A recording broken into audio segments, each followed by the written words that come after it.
Mana and மெத்தோல் TV. பறவைகளால் நிறைந்த பறவை நகர் என்ற ஊரில் பிப் என்ற ஒரு சிறிய பெண் குயின் இருந்தது. ஆனால் பிப் மட்டும் வித்தியாசமாக இருப்பதை உணர்ந்தான். சின்ன சிறகுகளால் பறக்க முடியாததும் மற்ற பறவைகளின் கவர்ந்தெழுக்கும் இறகுகளும் அவரிடம் இல்லாததாலும் அவர் பறவை நகரில் தனியாகவே இருக்கிறாரோ என்ற சந்தேகம் ஏற்பட்டது. ஒரு பிற்பகல் மனதில் சோகமாக ஓரமாக நடந்து சென்ற பிப் மற்ற பறவைகள் தன்னை கடந்து வந்து உயரம் பறப்பதை கவனித்தான். நான் ஏன் பறவைகளைப் போல பறக்க முடியவில்லை என்று பிப் நினைத்துக் கொண்டபடி அழுது கொண்டிருந்தான். அப்போதுதான் பின்புறத்தில் இருந்து ஒரு சத்தம் கேட்டது. அது வாலி என்ற ஆந்தை. ஏன் சோகமாக இருக்கிறாய் பிப் என நாசூக்கான பார்வையுடன் வாலி கேட்டார். பிப் ஆழ்ந்த மூச்சு விட்டான். நான் மட்டும் வேறுபட்டிருக்கிறேன். மற்றவர்கள் எல்லாரும் சிறந்ததாக இருக்கிறார்கள். ஆனால் நான் மட்டும் சாதாரணமாகவே இருக்கிறேன். வாலி உடனே புரிந்து கொண்டார்.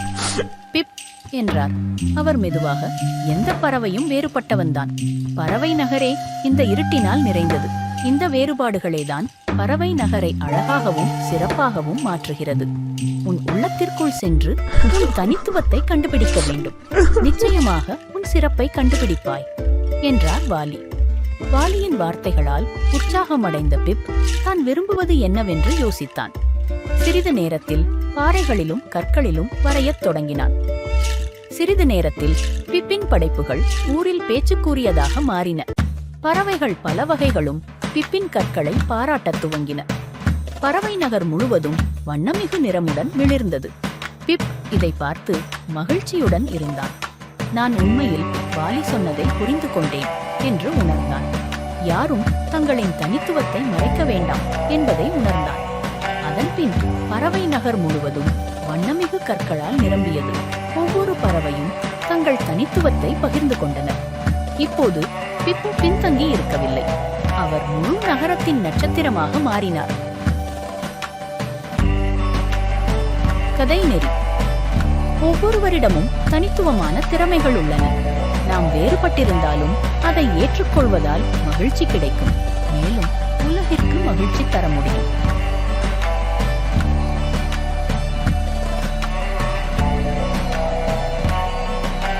மானா அண்ட் மெத்தோல் டிவி. நண்பர்களான எலி மற்றும் பூனை. ஒரு கிராமத்தின் அருகே ரெமி என்ற ஒரு சின்ன எலி மற்றும் கோகோ என்ற ஒரு குட்டி பூனை வாழ்ந்தன. அவர்கள் நண்பர்களாக இல்லாவிட்டாலும் தூரத்திலிருந்து எப்போதும் ஒருவருக்கொருவர் கை அசைத்துக் கொண்டிருப்பார்கள். ஒரு நாள் காலை கோகோ ஒரு பட்டாம்பூச்சியை துரத்தி கொண்டே காட்டுக்குள் ஓடினாள். அவளுக்கு தெரியாமல் ஒரு வேட்டைக்காரன் வைக்கப்பட்ட வலையில் பட் என்று சிக்கினாள். அந்த வலை மிகவும் பலமாகவும் கெட்டியாகவும் இருந்தது. கோகோ எவ்வளவு போராடினாலும் விடுபட முடியவில்லை. அவள் திகைத்து மியாவ் மியாவ் என்று அழைக்க ஆரம்பித்தாள். அந்த சத்தத்தை கேட்ட ரெமி விரைந்து ஓடி வந்தான். கோகோ வலையில் சிக்கி துடிக்கிறதை கண்டான். கோகோவின் நிலையை பார்த்ததும் அவன் ஓடி போகவில்லை. ஒருமுறை கோகோ தன்னிடம் பாலை பகிர்ந்ததை நினைத்து அவளுக்கு சற்றும் தயங்காமல் உதவ முடிவு செய்தான். கவலைப்படாதே கோகோ, நான் உனக்கு உதவுவேன் என்று ரெமி உறுதியுடன் கூறினான். ரெமி வலையில் துள்ளி ஏறி அதில் சிக்காமல் கவனமாக கடிக்க ஆரம்பித்தான். மெதுவாக வலையின் நூல்கள் ஒன்றொன்றாக அருந்தன. சிறிது நேரத்தில் ஒரு பெரிய நூலை கடித்தவுடன் சபக், கோகோ சுதந்திரமானாள். கோகோ குதித்து நின்று, ரெமி, நீ என் உயிர் காப்பாளி, நன்றி நன்றி என்று உரைத்தாள். அன்றிலிருந்து கோகோவும் ரெமியும் சிறந்த நண்பர்களாக ஆனார்கள். அவர்கள் இணைந்து விளையாடி சாப்பாடு பகிர்ந்து ஒருவருக்கொருவர் பாதுகாவலர்களாக இருந்து வந்தனர். இப்போதும் கூட அவர்கள் காட்டில் சந்தோஷமாக வாழ்ந்தனர். கதையின் நெறி. உதவி செய்யும் மனம் இருந்தால் எதையும் முடிக்க முடியும். உண்மையான நட்பு நற்குணங்களில் வளர்கிறது. உங்களுக்கு இந்த கதை பிடித்திருந்தா லைக் செய்யவும் உங்கள் நண்பர்களுடன் பகிரவும். மேலும் இப்படி நல்ல கதைகள் கேட்க சப்ஸ்கிரைப் செய்யவும் மறந்துவிடாதீர்கள்.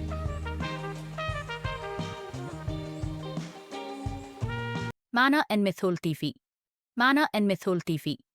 குட்டு கொக்கும் புத்திசாலி பாம்பும். ஒரு சிறிய காட்டில் ஒரு அழகான குளம் இருந்தது.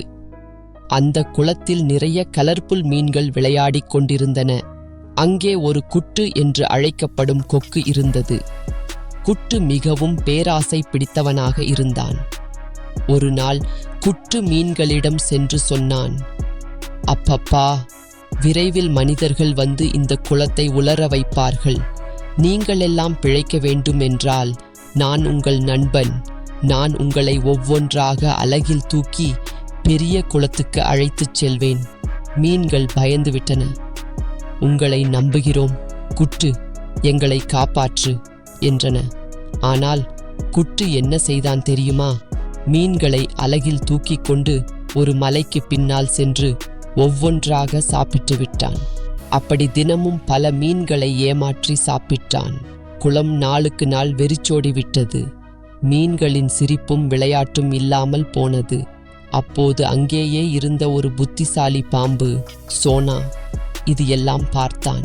சோனா யோசித்தான், குட்டுவை சண்டையால் அல்ல, நல்ல பாடத்தால் திருத்த வேண்டும். அதற்காக சோனா குட்டுவை அழைத்து சொன்னான், குட்டு, நீயா இந்த மீன்களை காப்பாற்றும் ஹீரோவா இருக்கிறாய்? எங்கே? நான் சொல்வேன். ஒரு ரகசிய பொன் மீன் குளம் இருக்கிறது. அது எங்களுக்கே தெரியும். ஆனால் நற்குணம் கொண்டவனுக்கே மட்டும் அது கிடைக்கும். பொன் மீன்களா? குட்டு கண்ணை விரித்தான். அதை கண்டிப்பாக காண வேண்டும் என்றான். சோனா குட்டுவை அழைத்து கொண்டு ஆழ்காட்டில் சென்றான். வழியில் சோனா உண்மையான நற்செயல் என்ன, நண்பர்களுக்கு உதவுவது எப்படி என்பது போன்ற கதைகளை சொல்லிக் கொண்டே போனான். குட்டு பாசமாக கேட்டு மனம் மாற ஆரம்பித்தான். நிறைய நடைப்பயணத்துக்கு பிறகு ஒரு சிறிய தொட்டிக்குள் சிறிது தண்ணீர் மட்டும் இருந்த இடத்தை சென்றடைந்தனர். இதுதானா பொன் மீன்கள் இருக்கிற குளம்? குட்டு குழப்பமடைந்தான். சோனா மென்மையாக சிரித்துவிட்டு சொன்னான், உண்மையான பொற்குளம் உன் நல்ல இதயத்தில் இருக்கிறது குட்டு. பிறரை நன்றாக நேசித்தால் நீ உலகிலேயே பெரியவன் ஆகிவிடுவாய். குட்டுவிற்கு உண்மை புரிந்தது. தன்னை 4 நிமிடங்கள் பார்த்தான். தன் பழைய துஷ்ட வேலைகளை நினைத்து புலம்பினான். அதன்பின் குட்டு எல்லா மீன்களிடமும் மன்னிப்பு கேட்டான். இனி அவர் உண்மையில் நல்ல நண்பன் ஆனான். மீன்களுக்கு உதவி செய்ய ஆரம்பித்தான். குளம் மீண்டும் சிரிப்பும் சந்தோஷமும் நிரம்பியது. சோனா மரத்தில் அமர்ந்து பார்த்து கொண்டு மனம் நிறைந்தான். கதையின் கருத்து: ஏமாற்றுவதால் சந்தோஷம் கிடையாது, நல்ல நட்பால்தான் உண்மையான சந்தோஷம் கிடைக்கும். Subscribe, like, share Mana and Mythhole TV. Subscribe, like, share Mana and Mythhole TV. அடர்ந்த காட்டில் சிறிய சிட்டுக்குருவி. அடர்ந்த காட்டில் சிற்பி என்ற ஒரு சிறிய சிட்டுக்குருவி வசித்து வந்தது. காட்டின் மற்ற அனைத்து பறவைகளும் பறக்க கற்றுக்கொண்டிருந்தாலும் சிற்பி மட்டும் பறப்பதற்கு பயந்தது. ஒவ்வொரு நாளும் ராபின் என்ற சிவப்பு பறவை மற்றும் வானதி என்ற நீல பறவை மரங்களின் மீது உயரமாக பறந்து மகிழ்ந்தன. ஆனால் சிற்பி கீழே இருந்து அவர்களை கவலையுடன் பார்த்துக் கொண்டிருந்தது. ஒரு நாள் ராபின் சிற்பியிடம் கூறினான், சிற்பி, பறப்பது மிகவும் சுவாரஸ்யமானது. நீ இன்னும் ஒரு முறை முயற்சிக்க வேண்டும். சிற்பி தலையை ஆட்டினாள். நான் பல முறை முயற்சித்தேன், ஆனால் ஒவ்வொரு முறையும் கீழே விழுந்து விடுகிறேன். அதே நேரத்தில் வானதி கீழே இறங்கி, விடாமுயற்சி செய், நாம் எல்லோருமே கற்றுக்கொள்ளும் போது விழுந்திருப்போம், மீண்டும் முயற்சிக்க வேண்டும் என்றாள். சிற்பி சோர்வாக கூறினாள், ஆனால் நான் மிகவும் சிறியவள், என் இறக்கைகள் பலவீனமாக உள்ளன. ராபின் சிரித்தபடி, நீ சிறியவள்தான், ஆனால் உன் உள்ளம் உறுதியானது, நாம் இணைந்து முயற்சி செய்யலாம் என்றான். அந்த வார்த்தைகளில் உற்சாகம் அடைந்த சிற்பி மீண்டும் முயற்சிக்க முடிவு செய்தாள்.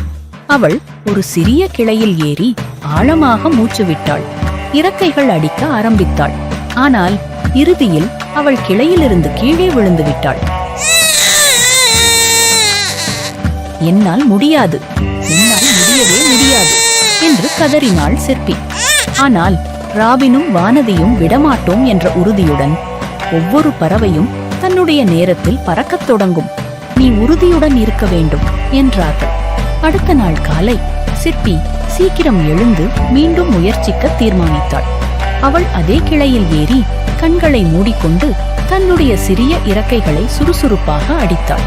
அப்போது அவளது இறக்கைகளின் கீழ் ஒரு மெதுவான காற்று எட்டியது.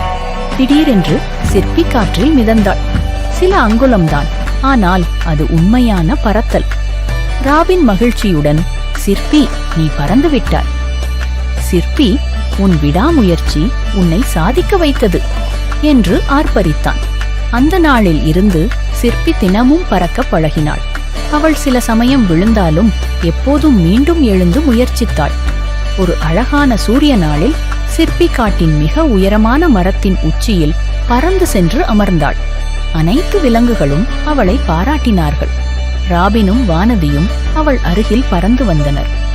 நாங்கள் உன் திறமையை நம்பினோம் என்றனர். சிற்பி மகிழ்ச்சியுடன் கூறினாள், நீங்கள் என்னை நம்பியதற்கு நன்றி. இப்போது எனக்கு தெரிகிறது, விழுவது பிரச்சனையே இல்லை, முயற்சிக்காமல் விடுவதுதான் தவறு. அந்த நாளிலிருந்து சிற்பி தனது நண்பர்களுடன் தினமும் பறந்தாள். மேலும் மற்ற பறவைகள் பறக்க பயந்தபோது சிற்பி அவற்றிடம் கூறினாள், பயப்பட வேண்டாம், நீ முயற்சி செய்தால் அது கண்டிப்பாக சாத்தியமாகும். கதையின் நெறி: விடாமுயற்சியுடன் உன்னை நம்பினால் எதையும் சாதிக்க முடியும். மானா அண்ட் மித்தோல் டிவி. ராஜர், அனைவருக்கும் வணக்கம். நான் ரோஜர் தி டைகர். இன்று ஒரு சூப்பர் ஸ்பெஷல் நாள் என்பதால் என் சிறந்த நண்பரான என்சோவை பார்க்க நான் ஒரு சாகச பயணத்திற்குச் செல்கிறேன். ஆனால் என்ன, என்சோ இத்தாலியில் வாழ்கிறார்.